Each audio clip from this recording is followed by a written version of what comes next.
ನಿಮ್ಮ ಹಳೆಯ ಒಡವೆನ ಅಧಿಕ ಬೆಲೆಗೆ ಮಾರಬೇಕೆ?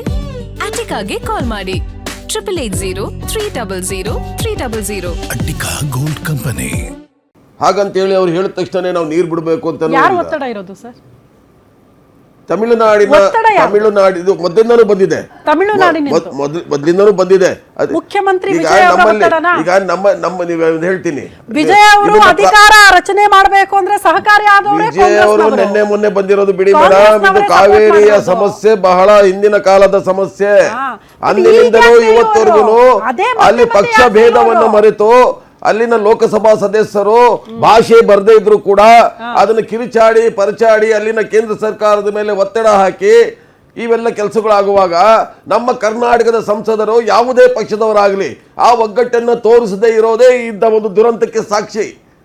ನಾನಿವತ್ತೇನು ಹೇಳ್ತೀನಿ, ತಮಿಳುನಾಡಿನವರಿಗೆ ಗೊತ್ತಿದೆ ನಿಮಗೆ ಎರಡೆರಡು ಬೆಳೆ ಬೆಳೆಯೋದಕ್ಕೆ ನಿಮಗೆ ನೀರು ಬೇಕು.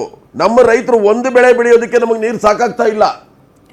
ನಮ್ಮ ಮನೆಯಲ್ಲಿ ನಮ್ಗೆ ಊಟ ಇದ್ರೆ ಅತಿ ಹೆಚ್ಚಿನ ಊಟ ಬೇಡ, ನಮ್ಮ ಊಟ ಇದ್ರೆ ನಿಮ್ಮ ಜೊತೆ ನಾವು ಹಂಚ್ಕೊಂಡು ತಿಂತೀವಿ, ಅರ್ಧ ನಾವು ತಿಂತೀವಿ ಅರ್ಧ ನೀವು ತಿನ್ನಿ ಅಂತ ಹೇಳುವಂತ ಕನ್ನಡಿಗರು ನಾವು.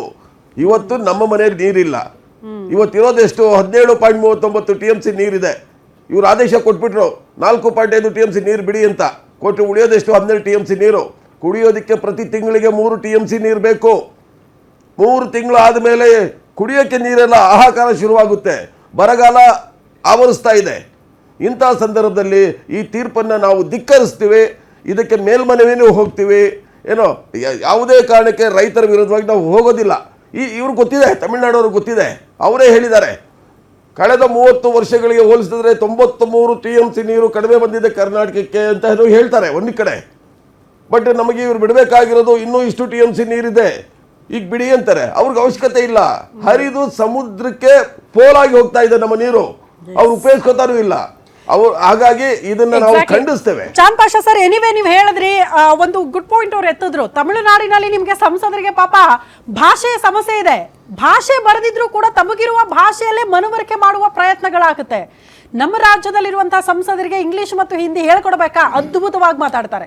ಆದ್ರೂ ಕೂಡ ಕನ್ವಿನ್ಸ್ ಮಾಡುವಲ್ಲಿ, ವಾಸ್ತವ ಪರಿಸ್ಥಿತಿನ ಮನವರಿಕೆ ಮಾಡಿಕೊಳ್ಳುವಲ್ಲಿ ಯಾಕೆ ಫೇಲ್ಯೂರ್ ಆಗ್ತಿದ್ದಾರೆ ಅನ್ನೋದೇ ಪ್ರಶ್ನೆ ಇರೋದು.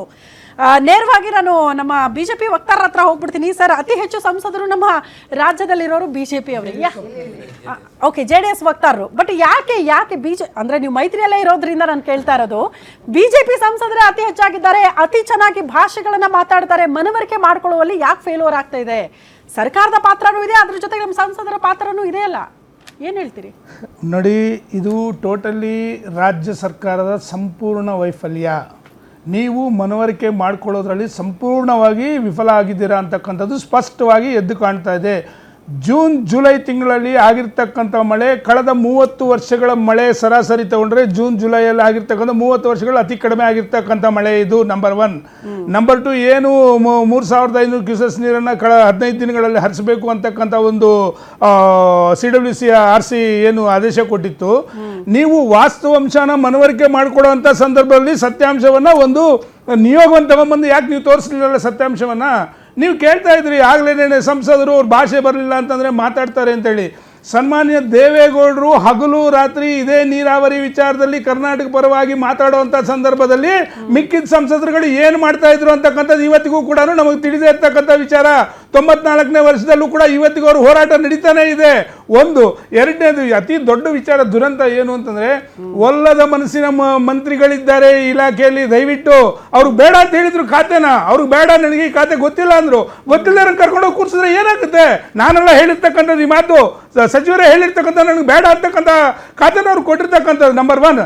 ನಂಬರ್ 2, ಮತ್ತೆ ನೋಡಿ, ಈಗ ಅವರು ಕುರುವೈ ಸರ್ ತಜ್ಞರಿದ್ದಾರೆ ಇಲ್ಲೇ, ಕುರುವೈ ಬೆಳೆಗಲ್ವ ಸರ್ ಅವ್ರು ಕೇಳ್ತಾ ಇರ್ತಕ್ಕಂಥ ನೀರನ್ನು, 2ನೇ ಬೆಳೆ ಇದು, 3 ಬೆಳೆಗಳನ್ನು ಬೆಳೀತಾರೆ. ಅಲ್ಲಿ ಯಾವ ಒಂದು ತಮಿಳ್ನಾಡಲ್ಲಿ ತಾವು ನೋಡಿದ್ರೆ ಮೇಡಮ್, ಯಾವುದರಲ್ಲಿ ಮೆಟ್ಟೂರು ಮತ್ತು ಭವಾನಿಯಲ್ಲಿ ಇವತ್ತಿಗೂ ನೀರಿದೆ ಸರ್. ಅಲ್ಲಿ ಅವರ ಇದರಲ್ಲಿ ಸ್ಟೋರೇಜಲ್ಲಿ ನೀರಿದೆ, ಅವ್ರು ಇವತ್ತು ಕೂಡ ಅದನ್ನು ಉಪಯೋಗಿಸ್ಕೋಬೋದು. ಒಂದು ರೀತಿ ಉದ್ದೇಶಪೂರ್ವಕವಾಗಿಯೇ ಇವರು ಖ್ಯಾತೆ ಎತ್ತಿರ್ತಕ್ಕಂಥದ್ದು. ಪದೇ ಪದೇ ತಮಿಳ್ನಾಡವರು, ಅವ್ರ ಭಾಷೆ ಎಲ್ಲ ಬರುತ್ತೆ, ಎಲ್ಲ ಗೊತ್ತಿದೆ ಅವರಿಗೆ. ಇಲ್ಲಿ ಒಗ್ಗಟ್ಟು ಪ್ರದರ್ಶನ ಅಂತಕ್ಕಂಥ ಮಾತನ್ನು ಕೂಡ ಮೊನ್ನೆ ಕಾಂಗ್ರೆಸ್ ವಕ್ತಾರರು ಹೇಳ್ತಾ ಇದ್ರು. ಯಾರನ್ನು ನೀವು ಗಣ್ಯ ತಗೊಂಡಿದ್ದೀರಾ ಒಗ್ಗಟ್ಟಿನ ವಿಷಯದಲ್ಲಿ?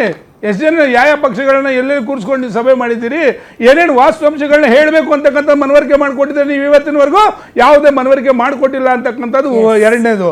ಮತ್ತೆ ಒಂದು ಮಾತನ್ನು ಸ್ಪಷ್ಟವಾಗಿ ಹೇಳ್ತಾ ಇದ್ದೀನಿ ಮೇಡಮ್, ನೋಡಿ ಈಗ ಈ ಮೂರರಲ್ಲೂ ಸೇರಿದ್ರೆ ಸರಿಸುಮಾರು 33% ನೀರಿದೆ.